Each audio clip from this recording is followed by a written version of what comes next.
কেউ যদি জীবনে খুব বেশি সফল হতে চায়, খুব বড় ব্যবসায়ী হতে চায়, খুব বড় আলেম হতে চায়, খুব বড় ডাক্তার হতে চায়, তাহলে আল্লাহ রাসূল যেমন খুব মহান নবী, মাকাম মাহমুদ, অনেক বড় কিতাব কোরআন, শেষ নবীর দায়িত্ব, সর্বশ্রেষ্ঠ নবীর দায়িত্ব, এত মহান জায়গা অর্জন করার জন্য, এত বড় দায়িত্ব অর্জন করার জন্য যেমন আল্লাহ তার রাসূলকে বলেছে আপনাকে রাতের সালাত আদায় করতে হবে, না হলে এই দায়িত্ব, এই সফলতা আপনি অর্জন করতে পারবেন না। ঠিক প্রত্যেক মানুষের ক্ষেত্রেও মানুষ যদি নিজ নিজ জীবনে বড় সফলতা অর্জন করতে চায়, খুব বড় পর্যায়ে পৌঁছতে চায়, তাহলে রাতের সালাতের বিকল্প নাই। রাতের সালাত আপনাকে অনেক দূর এগিয়ে নিয়ে যাবে। এই দিনের মধ্যে কোনো কল্যাণ নাই, সকল কল্যাণ নিহিত আছে সকালে, সকল কল্যাণ, সকল বরকত নিহিত আছে সকালে। আল্লাহ রাসূল বলতেছেন ইন্নাল্লাহা জাআলা লিহাদিহিল উম্মাতাল বারাকাতা ফি বুকুরিয়া, আল্লাহ আমার উম্মতের জন্য বরকত রেখেছেন সকালে, আল্লাহ আমার উম্মতের জন্য বরকত রেখেছেন সকালে।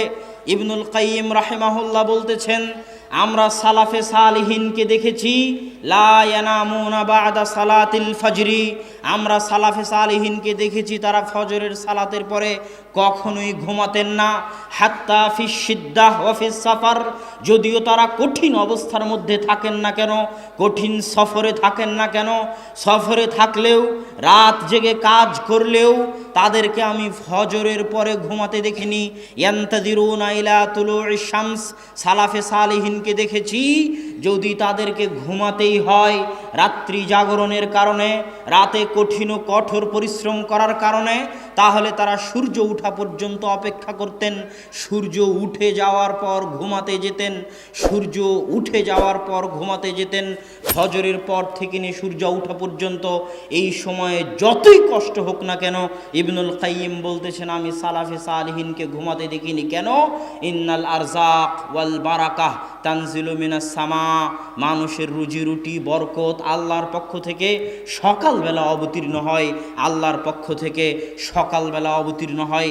এই জন্য আল্লাহ সুবহানাহু ওয়া তাআলা পবিত্র কোরআনে সকালের যত নাম রেখেছেন, ওয়াল ফাজর, ফাজর শব্দের অর্থ হচ্ছে জাহারা, ফুটে ওঠা, প্রকাশিত হওয়া। আল্লাহ সুবহানাহু ওয়া তাআলা পবিত্র কোরআনে সকালের নাম দিয়েছেন ওয়াস সুবহি ইযা আসফার, সুবহ আরবিতে বলা হয় সাবহা ওয়াজহুহু, যখন কোনো বাচ্চার চেহারা সুন্দর হয় তখন তাকে বলা হয় সাবহা ওয়াজহুহু, তার চেহারা আলোকিত হয়ে উঠেছে, সেটার নাম আল্লাহ ফজরের নাম, সকালের নাম দিয়েছেন ওয়াস সুবহ। আল্লাহ ফজরের নাম দিয়েছেন ইদা আসফার, আসফার মানে প্রস্ফুটিত হওয়া, আলোকিত হওয়া। আল্লাহ সকালের নাম দিয়েছেন ওয়ান নাহার ইদা তাজাল্লা, দিন যখন জ্বলে ওঠে, দিন যখন প্রস্ফুটিত হয়। আল্লাহ সুবহানাহু ওয়া তাআলা সকালের জন্য পবিত্র কোরআনে যত শব্দ ব্যবহার করেছেন সব শব্দ আলোকিত হওয়া, প্রস্ফুটিত হওয়া, জ্বলে ওঠা, প্রজ্বলিত হওয়ার সাথে সম্পৃক্ত। ঠিক একইভাবে আল্লাহ সুবহানাহু ওয়া তাআলা এই পৃথিবীকে পরিচালনা করেন। সুন্নাতুল্লাহি ফি তাদবিরিল আরজ, পৃথিবী পরিচালনায় আল্লাহর মূলনীতি, পৃথিবী পরিচালনায় আল্লাহর মূলনীতি যদি কেউ জানতে চায়, মানুষের এই 50-60 বছরের জীবনে পৃথিবী পরিচালনায় আল্লাহর মূলনীতি জানা সম্ভব নয়। কেউ যদি পৃথিবী পরিচালনায় আল্লাহর মূলনীতি জানতে চায়, তাকে 500, 600, 700 বছর, 1000, 1500 বছরের ইতিহাস পড়ে দেখতে হবে আল্লাহ কিভাবে পৃথিবী পরিচালনা করেন। তবে ফজরের ক্ষেত্রে, সকালের ক্ষেত্রে পৃথিবী পরিচালনায় আল্লাহর মূলনীতি হচ্ছে আল্লাহ সকল সৃষ্টিজীবকে এইভাবে সাজিয়েছেন। সকালবেলা ফুল ফোটে, সকালবেলা সূর্য ওঠার আগে পাখিরা জেগে ওঠে, সকালবেলা সূর্য ওঠে। আল্লাহ পৃথিবী এইভাবে সাজিয়েছেন। আল্লাহ যখন ফেরেশতাদের দায়িত্ব বন্টন করে দিয়েছেন, তখন ফেরেশতাদের দায়িত্ব বন্টনের যে পালাবদল হয় সেটাও ফজরের সময় হয়। এটা হচ্ছে পৃথিবী পরিচালনায় আল্লাহর মূলনীতি। পৃথিবী পরিচালনায় আল্লাহর মূলনীতি সামনে রাখলে এবং ফজরের জন্য আল্লাহ কোরআনে যত শব্দ ব্যবহার করেছেন সেগুলোকে সামনে রাখলে এ কথা স্পষ্ট, কেউ যদি তার জীবনকে আলোকিত করতে চায়, কেউ যদি তার জীবনকে প্রস্ফুটিত করতে যায়, কেউ যদি তার জীবনকে সফল করতে চায়, সে কৃষক হোক, ডাক্তার হোক, ইঞ্জিনিয়ার হোক, ছাত্র হোক, ব্যবসায়ী হোক, তাকে সকালকে কাজে লাগাতে হবে। সকালের কল্যাণ থেকে বঞ্চিত হয়ে জীবনে সফল হওয়ার স্বপ্ন দেখা আকাশ কুসুম কল্পনার শামিল। সম্মানিত উপস্থিতি, সকালে এত বরকত, সকালে এত বরকত, সকালে এত বরকত যে কেউ যদি চাক্ষুষ সকালের বরকত দেখতে চায় তাহলে তাকে হেফজখানায় যেতে হবে, কোরআন হেফজ করতে হবে। আমিও হেফজখানার ছাত্র, ছোট ছোট ছাত্রের সাথে আমি কোরআন হেফজ করেছি।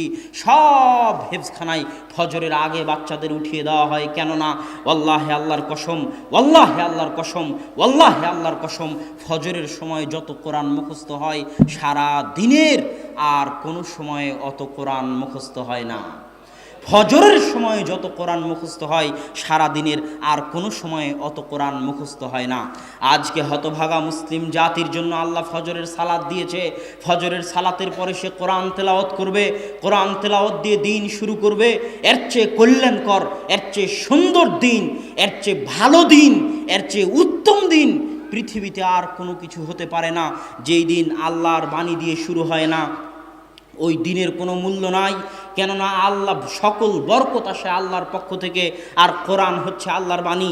যেখানে কোরআন পড়া হবে ওখানে বরকত হবে, যে কোরআন পড়বে তার জীবনে বরকত হবে।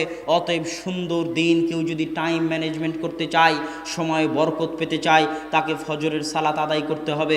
ফজরের সালাতের পর ঘুমানো যাবে না, কোরআন পড়ার মাধ্যমে দিন শুরু করতে হবে। আপনি দোকানদার হন, ব্যবসায়ী হন, কৃষক হন, শ্রমিক হন, ইঞ্জিনিয়ার হন, ডাক্তার হন, আপনার জীবন বরকত দিয়ে ভরে যাবে। কথা আমার নয়, আল্লাহ রাসূলের। সাহাবী সাখর আল গামিদি বলতেছে, আমি হাদিস শোনার পর, আল্লাহ রাসূলের এই হাদিস শোনার পর যে সকালে বরকত রয়েছে, আমার ব্যবসায়িক কার্যক্রম আমি সকালে শুরু করতাম ফজরের সালাতের পর কোরআন তেলাওয়াত করার মাধ্যমে। না ঘুমিয়ে আমি আমার ব্যবসায়িক কার্যক্রম শুরু করতাম। অল্প দিনের মধ্যে আমি দেখি আমার ব্যবসায় উত্তরোত্তর উন্নতি আর উন্নতি, উন্নতি আর উন্নতি। আমার ব্যবসায় আমি কোনো লস এবং লোকসান খুঁজে পাইনি। আর এখনকার যুগে ইহুদি খ্রিস্টানদের উদাহরণ না দিলে মুসলমানদের মন শান্ত হয় না। এই জন্যই তো মুসলমানেরা কোরআন পড়ার পরও বিজ্ঞানের সাথে মিলাতে চায়। আর আমি কোরআনকে বিজ্ঞানের সাথে মিলানোর খুব বিরোধী। ওই যে যখন আবু বকর রাদিয়াল্লাহু তাআলা আনহু মেরাজে বিশ্বাস করেছিল, তখন আবু বকর কি মেরাজকে বিজ্ঞানের সাথে মিলিয়েছিলেন? কথা বলেন, বিজ্ঞানের সাথে মিলিয়েছিলেন? আবু বকর বলেছিলেন, যদি মুহাম্মদ বলে থাকে মেরাজে গেছেন সাল্লাল্লাহু আলাইহি ওয়াসাল্লাম, সামি'না ওয়া আমান্না, আমি আবু বকর সাথে সাথে ঈমান আনলাম। কেননা মুহাম্মদ মিথ্যে বলতে পারে না। এর নাম কোরআন এবং হাদিস। কোরআন এবং হাদিসে যা আছে সেটাই সত্য। বিজ্ঞান মিথ্যা হয়ে যেতে পারে। কোরআন এবং হাদিসের যদি আজ বিজ্ঞান বিরোধিতা করে তাহলে সেটা মিথ্যা। 10 দিন 15 দিন পরে হয়তো বিজ্ঞান কোরআন এবং হাদিসের পক্ষেই কথা বলবে। তবুও যেহেতু মানুষের মন টানে না, সেহেতু আমি বলতেছি, একজন খ্রিস্টান লেখক একটা বই লিখেছে, মিরাকেল মর্নিং, সকালের জাদু। তিনি বলতেছে, মানুষ যদি দুনিয়াতে জাদু দেখতে চায়, বাজার ঘাটে জাদু দেখে মানুষ বাস্তব কোনোদিন জাদু দেখতে পাবে না। কিন্তু মানুষ যদি বাস্তবে জাদু দেখতে চায় তাহলে তাকে সকালকে কাজে লাগাতে হবে। পৃথিবীতে বাস্তব জাদু সকালে আছে, পৃথিবীতে বাস্তব জাদু সকালে আছে, পৃথিবীতে বাস্তব জাদু সকালে আছে। ফজরের পর কোরআন তেলাওয়াত দিয়ে কাজ শুরু করলে সকাল 10টার মধ্যে কাজ শেষ হয়ে যাবে। কাজ আর বাকি থাকবে না, করার মতো কোনো কাজ খুঁজে পাবেন না। এর নাম সকালের বরকত। তিনি ওই বইয়ের মধ্যে লিখেছেন, পৃথিবীতে বর্তমান যত ব্যবসায়ী আছে যারা বড় ধরনের ব্যবসা করে, বিল গেটস হোক আর মুকেশ আম্বানি হোক আর ফেসবুকের প্রতিষ্ঠাতা হোক, আপনারা গুগলে গিয়ে তাদের নাম লিখে সার্চ দিবেন যে কখন তারা ঘুম থেকে উঠে। আপনি আশ্চর্য হলেও দেখবেন, আপনারা মুসলমান হয়ে, আপনি মুসলমান হয়ে ফজরের পরে আলিশান ঘুম দেই, আপনি মুসলমান হয়ে ফজরের জামাত কাজা করে সৌদি আরবের মাটিতে পর্যন্ত সকাল 10টার আগে সকাল শুরু হয় না। মুসলমান হওয়ার পরেও সবাই ঘুমিয়ে থাকে, 90% মুসলমান ঘুমিয়ে থাকে। অথচ এই খ্রিস্টানদের নাম আপনি গুগলে সার্চ দিয়ে দেখিয়েন তাদের সকাল কখন শুরু হয়। মুসলমানদের যখন ফজরের সালাতের সময় তখন তাদের সকাল শুরু হয়। কেননা তারা জানে সকল সফলতার চাবিকাঠি, সকল সফলতার মৌলিক উৎস হচ্ছে সকাল, সকল সফলতার চাবিকাঠি হচ্ছে ফজর, সকল সফলতার চাবিকাঠি হচ্ছে ফজর। এই জন্য আল্লাহ বলেছেন, ফাইদা কুজিয়াতিস সালাত ফান্তাশিরু ফিল আরজ, দুনিয়ার মানুষ যখন ফজরের সালাত শেষ হয়ে যায় তোমরা আল্লাহর জমিনে ছড়িয়ে পড়ো। আবতাগু মিন ফাজলিল্লাহ, আল্লাহর জমিনে ছড়িয়ে পড়ে আল্লাহর দয়া, আল্লাহর রহমত, আল্লাহর রিজিক অনুসন্ধান করো, কেননা ফজরের পরে আল্লাহ সুবহানাহু তাআলার রিজিক, আল্লাহ সুবহানাহু তাআলার দয়া পৃথিবীতে অবতীর্ণ হয়। অতএব সময়কে যদি কেউ কাজে লাগাতে চায় তাহলে তাকে 5 ওয়াক্ত সালাত, বিশেষ করে ফজরের সালাত আদায় করতে হবে। যে 5 ওয়াক্ত সালাত নিয়মিত আদায় করে না তার জীবনটা হচ্ছে অনিয়ন্ত্রিত, তার জীবনের কোনো রুটিন থাকে না। আর যদি 5 ওয়াক্ত সালাত আদায় করেন আপনার জীবন, আপনার দিন একটা ট্রাক, একটা লাইনের উপর থাকবে। ফজরের সালাত দিয়ে দিন শুরু হবে, ফজর থেকে জোহর বিশাল সময়, এই সময়ের মধ্যে অনেক কিছু করতে পারবেন। জোহর থেকে আসর পর্যন্ত বিশ্রাম নেবেন, এইভাবেই আল্লাহ সালাতগুলো সাজিয়ে দিয়েছে। আসর থেকে আবার নতুনভাবে কাজ করার উদ্যম তৈরি হবে। আসর থেকে মাগরিব পর্যন্ত কাজ করবেন, মাগরিব থেকে এশা পর্যন্ত কাজ করবেন, এশার পরে এশার সালাত দিয়ে দিন শেষ করবেন, তারপরে ঘুমাতে যাবেন। এই যে আমি যদি শুধু সালাত ঠিকমতো আদায় করি আমার সারা দিন নিয়ন্ত্রণ হয়ে যাবে। টাইম ম্যানেজমেন্টের জন্য সালাতের চাইতে বড় মাধ্যম পৃথিবীতে আর নাই। যারা জীবনে সফল হতে চায় তারা সালাত আদায়ের মাধ্যমে নিজেদের সময়কে কাজে লাগাক, তারা সফল হবেই হবে ইনশাআল্লাহ। সম্মানিত উপস্থিতি, সময়ে বরকত কিভাবে হবে? আজকে সময়ে বরকত নাই, এটা কি বুঝতে পারেন? এখনকার যুগে সময়ে বরকত নাই, এটা কি বুঝতে পারেন? সময়, মাস, দিন দ্রুত পার হয়ে যাচ্ছে, কারো সময়ে বরকত নাই। একদিন, এক সপ্তাহ, এক বছর কোনো কাজ ছাড়াই আপনি একটু ভাবেন তো গত এক বছর আপনি কি কাজ করেছেন যা দেশ জাতি এবং ইসলামের উপকার দিবে? গতকাল আপনি সারাদিন কি এমন কাজ করেছেন যা দেশ জাতি এবং ইসলামের আপনার নিজের জন্য মৃত্যুর পর উপকার দিবে? কোনো কাজ খুঁজে পাবেন না। এইভাবেই দিন পার হয়ে যাচ্ছে সবার, সব মানুষের। এই জন্য আল্লাহ বলেছে ওয়াল আসর ইন্নাল ইনসানা লাফি খুসর, সব মানুষ সময় নষ্ট করে, সব মানুষ ধ্বংসের মধ্যে, ক্ষতির মধ্যে নিমজ্জিত। সময়ের বরকত উঠে গেছে। অথচ আমাদের সালাফে সালেহিন তাদের জীবনে সময়ের কত বরকত ছিল, কত বরকত ছিল, বেহিসাব বরকত ছিল তাদের জীবনে। স্বয়ং আল্লাহ রাসূল মাত্র 23 বছরের জীবনে সারা পৃথিবীতে বিপ্লব তৈরি করেছেন, আর আমরা 30-40 বছরও কিছু করতে পারি না।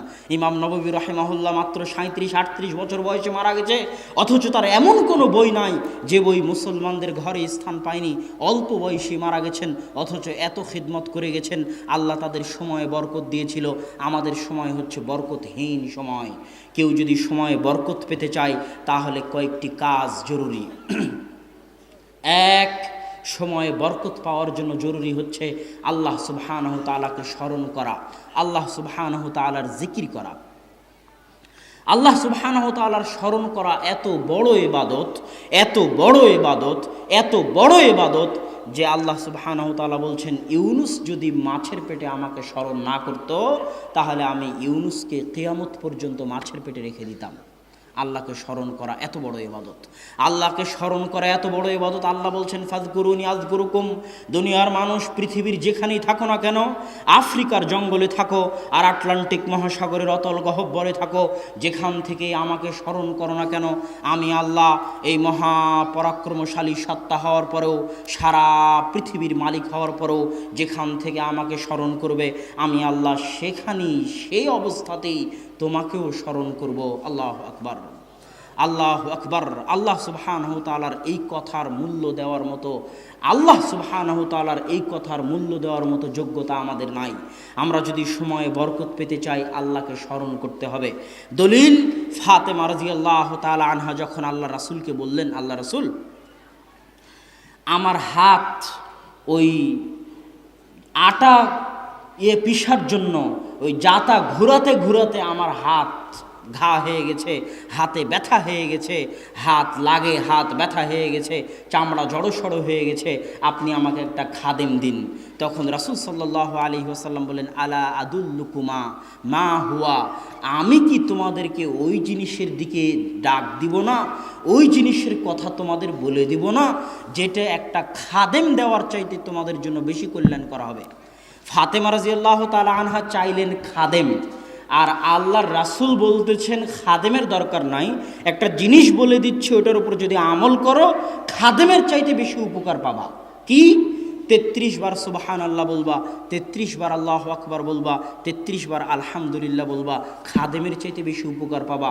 মানুষ এই হাদিস শোনার পরে মনে করে এটা শুধু আধ্যাত্মিক ব্যাপার, এটার সাথে দুনিয়ার কোনো সম্পর্ক নাই, অথচ এটা অবাস্তব।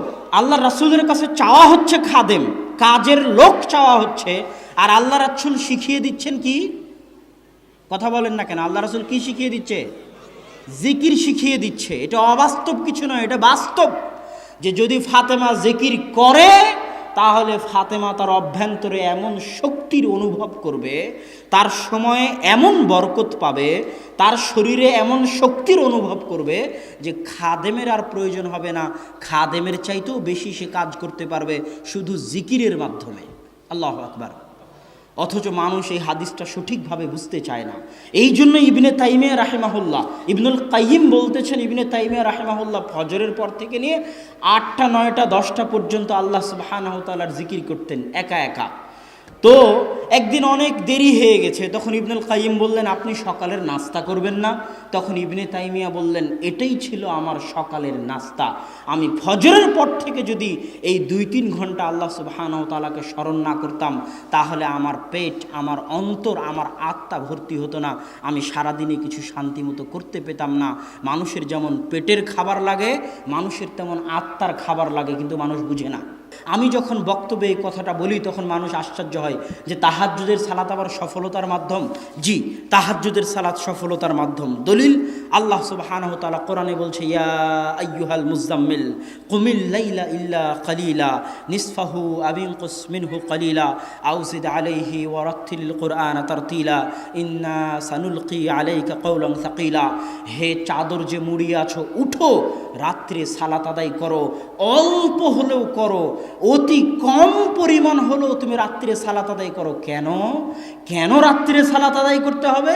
ইন্না সানুলকি আলাইকা কওলান সাকিলা, আমি অচিরেই তোমার উপর এত কঠিন, এত ভয়াবহ, এত গুরুত্বপূর্ণ দায়িত্ব দিতে যাচ্ছি, যেই কঠিন গুরুত্বপূর্ণ দায়িত্ব তুমি পালন করতে পারবে না যদি না তুমি রাত্রে সালাত আদায় করো। আর এক আয়াতে আল্লাহ সুবহানাহু ওয়া তাআলা বলছে, ওমিনাল লাইলি ফাতাহাজ্জাত বিহি নাফিলাতাল লাক আসা আন ইয়াবআসাকা রাব্বুকা মাকামান মাহমুদা। রাত্রে তাহাজ্জুদের সালাত আদায় করুন, কেননা আপনার প্রতিপালক আপনাকে অনেক উঁচু মর্যাদা দিতে চান, আর ওই উঁচু মর্যাদা পেতে চাইলে রাত্রে সালাত আদায় করতে হবে।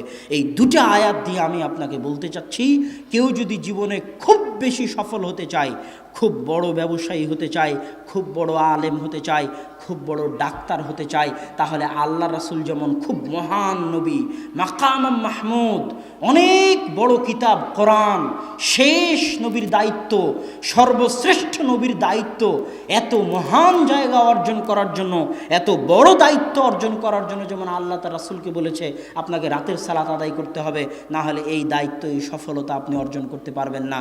ঠিক প্রত্যেক মানুষের ক্ষেত্রেও মানুষ যদি নিজ নিজ জীবনে বড় সফলতা অর্জন করতে চায়, খুব বড় পর্যায়ে পৌঁছতে চায়, তাহলে রাতের সালাতের বিকল্প নাই।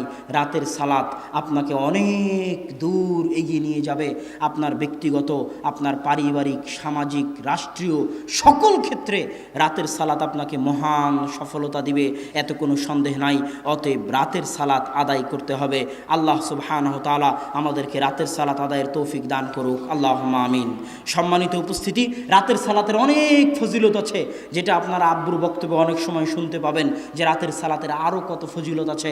আমি শুধু সফলতার সাথে সংশ্লিষ্ট যতটুকু ততটুকু বললাম। বক্তব্যের শেষে চলে এসেছি। সফলতাকে ধরে রাখার জন্য 2 থেকে 3টে জিনিস খুব জরুরি। সফল আপনি সময় কাজে লাগালেন, সময়ে বরকত হলো, রাতে সালাত আদায় করলেন, সফল হচ্ছেন, কিন্তু এই সফলতাকে ধরে রাখতে হলে কয়েকটা জিনিস লাগবে। 1 দোয়া, 2 সবর, 3 বদ নজর, মানুষের হিংসা থেকে হেফাজত। আমি শেষটা দিয়ে শুরু করি। এই যে আব্বু বক্তব্যের আগে বলল, আমরা বাসায় অনেক সময় আলোচনা করি, আব্বুকে এভাবে বলতে নিষেধ করি, কেননা এমনিতেই আমাদের উপর মানুষের বদনজর এবং হিংসার অভাব নাই। তারপরেও যখন আব্বু এভাবে বলে, তখন কতজনের অন্তরে যে কত কি হয়, কতজনের অন্তর থেকে যে বদনজর এবং হিংসা বের হয়, তা আল্লাহ সুবহানাহু ওয়া তাআলা জানে। আর আল্লাহর রাসূল বলেছে, তাকদীরকে যদি কোনো কিছু পরাজিত করতে পারতো তাহলে মানুষের বদনজর পরাজিত করতে পারতো। বদনজর অনেক ভয়াবহ জিনিস, বদনজর অনেক ভয়াবহ জিনিস। জীবিত মানুষকে কবরে ফেলে দিতে পারে বদনজর, আল্লাহর রাসূল বলেছেন। জীবিত মানুষকে মৃত বানিয়ে দিতে পারে বদনজর, আল্লাহর রাসূল বলেছেন। বদনজর অনেক ভয়াবহ জিনিস। আপনি যখনই সফল হবেন তখনই মানুষের হিংসা, মানুষের বদনজরের শিকার হবেন। ইমাম বুখারী বলছে, যখন তুমি আলেম হয়ে যাবে তখন তুমি অন্য আলেমের হিংসার শিকার হবে। ইমাম বুখারীর কথা, যখন তুমি আলেম হয়ে যাবে তখন অন্য আলেমের হিংসার শিকার হবে। হিংসা এবং বদনজর ভয়াবহ জিনিস, এটা থেকে বাঁচার চেষ্টা করতে হবে।